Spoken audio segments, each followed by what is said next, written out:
Okay, here it is. We have a frame which is ACD, which is this piece of metal here, goes out, bends, and then goes to D. Is supported by ball and socket joints at A and D. Ball and socket joints mean that stops this piece from going up and down. It also stops it going from left and right, but it doesn't stop any moment around D, and there's no moment around A that the ball and socket joint will stop, right? So it allows pivots, but it doesn't allow those pieces to move.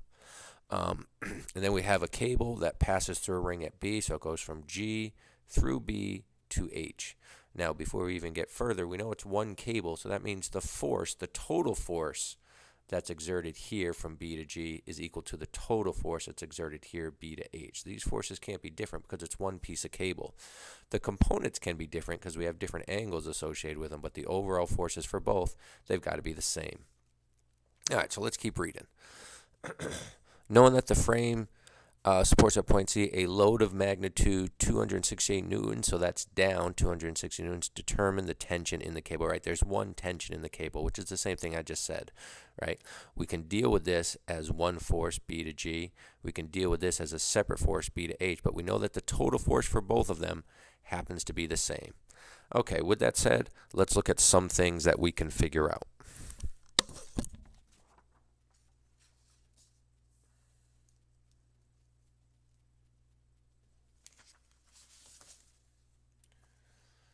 All right, first of all, we can look at BG, the force that starts at B and goes to G, and we can get the unit vector for that. It goes to the left along the x-axis, or back along the x-axis, 0.5 meters. It goes up 0.925 meters, and it goes back in the k direction, 0.4 meters. Let's just look at that picture again. I'm going to kind of jump back and forth between the two of them, but let's look at that picture again and just make sure that we see that.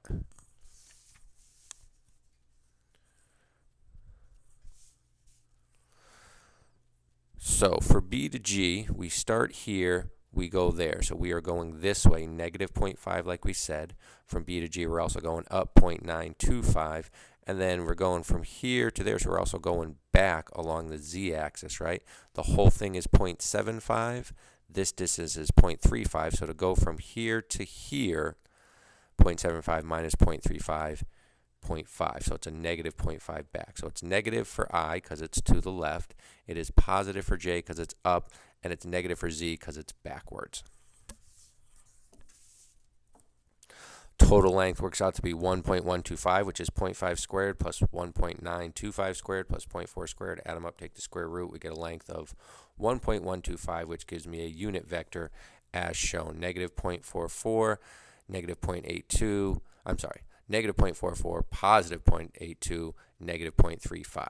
We do the same thing for BH, and we get numbers that are kind of, some of them are the same, but the overall length is the same. It's 0.375 in the I direction, 0.75 meters in the J direction, and negative 0.75 meters in the K direction. Again, let's take a quick look at it. Again, we are going B to H, so we are going forwards. And let's see, it's 0.875, and it's so this distance from here to here is 0.5, from here to here is 0.875, so if we subtract them we get 0.375, which is just what we said. Good. Oh, come back and focus. And then this one goes up also. Come on. There we go. This one goes up also, and it gives us that value of 0.75. And then it is also going backwards, and it's going backwards this whole distance from here to the wall, to the back piece, 0.75, which I guess is a wall there, right? But it is going this way backwards in the K direction, 0.75, which brings us to the numbers that we already said. Which again gives us a unit vector. It's positive 0.33, it's positive 0.67, and it's negative 0.67 in the K direction. So there are my unit vectors. Now I'm trying to solve this problem, and I've got a lot of things that I don't know. I don't know the forces at A. I don't know the forces at D. And I don't know the tension in the rope. The only one that I really know is P is down, and I have that value. So there's a lot of things I don't know. So I need to get rid of some values. I need to figure out how to set this up so I get rid of some of the things I don't know. And A and D are really the things I want to get rid of because they're not part of the question and they're things I don't know. So when I look at this, I need to figure out a way to get rid of it. And the way to do that is to look at the moment about an axis. And if I make my axis here from A to D, I don't know if I drew that very well, but you should be able to get my point. If I make my axis A to D, and I look at the moment about that axis, well, first of all, any forces at A and D don't matter because they're on the axis, so they don't have a lever arm, so I can ignore those.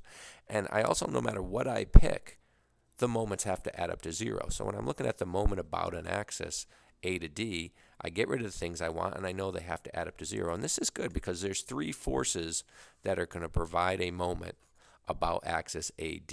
There's P, which I already know. There's BG, and there's BH. Both of them have different components, but I do know the total force for BG and the total force for BA are both the same force. So I'm going to call those forces F. So in the total tension is F, and the total tension is F. They both have that same force because it's one rope. Okay, so let's go back to our work. I need to get some lever arms. Well, first of all, the moment about an axis is this. It is the unit vector of the axis with the dot product with the moment about that axis, or the moment with respect to that axis. Or we could say it is the unit vector of the axis, dot product with the lever arm, cross product with the force, right? So there's a lot there to say, but that's the equation. Now we have 3 things provide in moments about that axis. So we do have to deal with all 3 of them. But first of all, we need to get our value for the unit vector, right? And the unit vector is A to D. So I'll go back to the picture in a second. But if I'm going A to D, then I am covering 1 meter in the I direction, and then I'm covering 0.75 meters in the K direction, right, to get from A to D. So if I look at that one more time,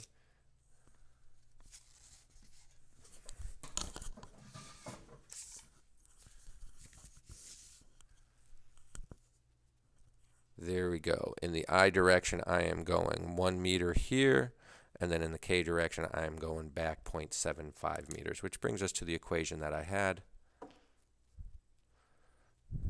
Here we go right here. I get the unit vector for that. Well, first of all, 1 squared plus 0.75 squared, add them up, take the square root. That total length is 1.25. I could have picked any points on the axis. That would give me the same thing, but it would give me this unit vector, 0.8I minus 0.6K. So now I have the unit vector that I need for this equation. So I'll keep moving here until we get to the point where there's a whole bunch of math. But right now it's finding a bunch of unit vectors. We found 3 of them now, all important ones to get. Right? But now we want to go back to this statement. This is the moment about an axis. And this is the equation we're going to be using. We're going to have to use this equation 3 times because every single one of these forces provides a moment about the axis. And we know that all the moments about this axis have to add up to 0 because it's not actually rotating, right? And in order to do that, we need to get some lever arms. From B to A is 0.5 meters, and from C to A is 1 meter, right? And again, going back, maybe I could just drop it on there real quick. It's at an angle, sorry. A to B, 0.5 meters, A to C, 1 meter, right? So these are the distances that we're talking about. All right, good. So let's go ahead and start setting this problem up. I look at this, I have 3 moments, and they all have to add up to 0.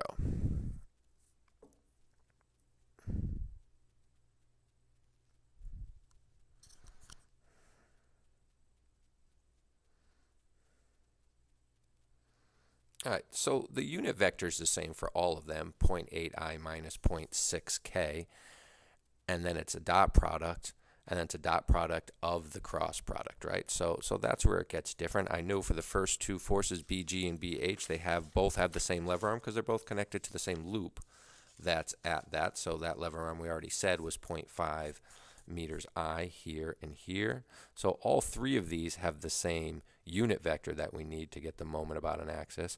The first 2 have the same lever arm with respect to that axis, and then we have the forces. Now I've written the force different, right?